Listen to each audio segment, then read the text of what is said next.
एक राज्य में एक राजकुमार रहता था। वो बहुत बहादुर था और बहुत ही साहस था उसके अंदर। वो हमेशा अपनी हिम्मत और हौसला से हर काम को जीत लेता था।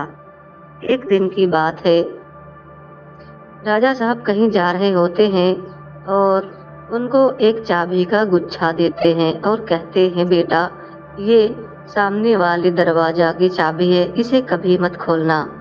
ये बोल कर के राजा साहब चले जाते हैं अपने दूसरे राज्य में। लेकिन महाराज राजकुमार वो बहुत जिद्दी थे। वो फौरन ही वो कमरे में चले जाते हैं जहां जाने के लिए मना किया गया था। सोचते हैं कि आखिर ऐसा क्या है जो पिताजी ने हमें यहाँ आने से मना किया। तभी उनको एक तरफ दिखाई पड़ती है एक सुंदर सी राजकुमारी जो अपने महल के बाहर टहल रही थी। वो इधर से उधर हो रही थी और राजकुमार उसे देख रहा था। राजकुमार को धीरे धीरे ये राजकुमारी पसंद आने लगी। राजकुमार सोचा है कि हमें वहां जाना चाहिए और इससे मिलना चाहिए। ये तो काफी अच्छी राजकुमारी है।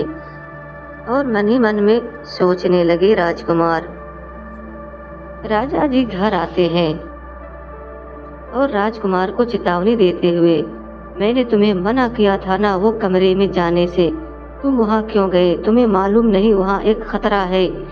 मैंने इसीलिए तुम्हें मना किया। अब तुम वहां कभी नहीं जाओगे। ये लो एक जादुई छड़ी। और महाराज वहां से चले जाते हैं। राजकुमार जादुई छड़ी को देखता है और कहता है कि अब मुझे तो डरने की कोई जरूरत नहीं है, क्योंकि पिताजी ने हमें एक जादुई छड़ी दे दी है। अगर अब कोई खतरा भी हुआ तो हम इससे निपट सकते हैं। मुझे लगता है कि वहां जाना चाहिए और उस राजकुमारी से बात करनी चाहिए, क्योंकि वो मुझे बहुत अच्छी लगती है। राजकुमार सोचते सोचते वो फैसला करता है कि हमें सुबह जाना ही होगा और हमें जाना चाहिए, तभी उस खतरे के बारे में पता चलेगा।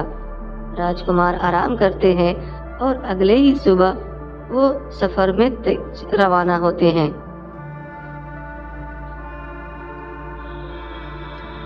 और फिर चलते चलते अभी तो रात हो जाएगी हमें जाते जाते। राजा का बेटा राजकुमार अमर सिंह ये बहुत बहादुर था और ये किसी से नहीं डरता था।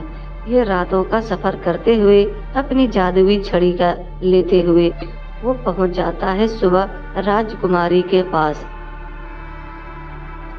अरे राजकुमारी, तुम यहाँ घूम रही हो, आखिर बात क्या है? मैं तुम्हें बहुत पसंद करता हूँ राजकुमारी, क्या तुम मुझे पसंद करती हो? राजकुमारी कोई जवाब नहीं देती। बोलो राजकुमारी। हाँ राजकुमार, मुझे भी तुम काफी अच्छे लगते हो, इसलिए मैंने भी तुम्हें यहाँ वेट कर रही थी तुम्हारी। अब तुम आ गए हो, अब मुझे काफी अच्छा लग रहा है तुमसे मिल करके। मुझे राजा जी से मिलना होगा, क्योंकि मैं उनसे बात करनी चाहती हूँ तुम्हारे बारे में। चलो अब घर चलते हैं। और फिर दोनों वहां से घर बढ़ते हैं। राजा साहब उन्हें देख लेते हैं। राजा साहब बड़े खुश होते हैं कि राजकुमार ने उसकी दिल जीत लिया था। और फिर राजा साहब फैसला करते हैं कि हम तुम्हारी शादी करा देंगे। और ये सोच करके दोनों काफी खुश हो जाते हैं। दोस्तों, हमें कोई खतरा से घबराना नहीं चाहिए, बल्कि उसकी सामना करना चाहिए।